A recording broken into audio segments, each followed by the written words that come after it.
Okay, it's Ed Donegan. I'm at Dealey Plaza. I'm at the Commerce side, not the Elm Street side of the Plaza architecture. And they have these structures. From the first ferry building and bridge work projects had been 1938 to 1940.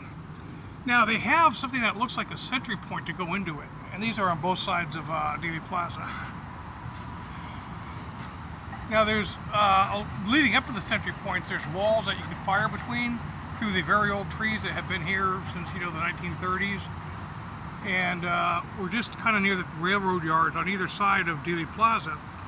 The architecture for behind the grassy knolls, the way the Dealey Plaza is set up is that the top of the Y, which is closed, goes into Dallas. And they're all very government buildings, historic buildings. They're, except for a trash can, there's nothing to hide behind. Then there's the Dealey Plaza right at the Y. There's like the book depository, another government building. There's MEPS recruiting center on the other side for military. But then as the Y begins to close and goes down into, I guess, Main Street and under the railroad bridge, there's two different grassy knolls, one on each side. And each grassy knoll has on the far side of it, the outside side, these architectures of historic Texas. And there's cement leading up to the architecture, like a few feet high.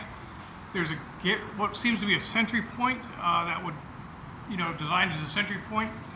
Then inside it, there's a walk area, kind of a catwalk, although curved, that looks into the grassy knoll. All of this has rectangular little things you can put like a rifle through potentially.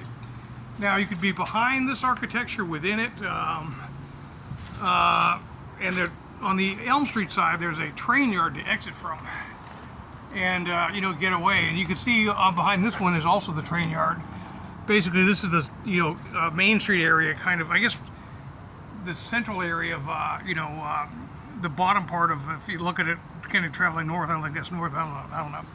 But basically, the entrance point to Dealey Plaza from outside Dallas is where the railroad yard is, and that's where both of these architectures go into their existence. Then the grassy knoll, and then Main Street and the main area of Dealey Plaza area. Main Street going directly into Dallas. So my theory continues to be on the Elm Street side. There's three things of significance. The sixth floor museum where they put Patsy Oswald. There's another government administration building of some type there.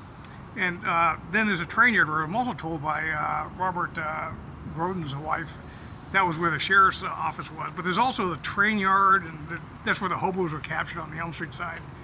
My belief is that they were hoping in the confusion that coming from the Elm Street direction into the plaza to kill JFK, the directional line from the sixth floor museum or from the grassy knoll would be confused and not really registerable. When they began investigating it based upon the sounds of the gunshot and where they came from as the location of the gunfire, that took away from the theory that the sixth floor museum originated the shots.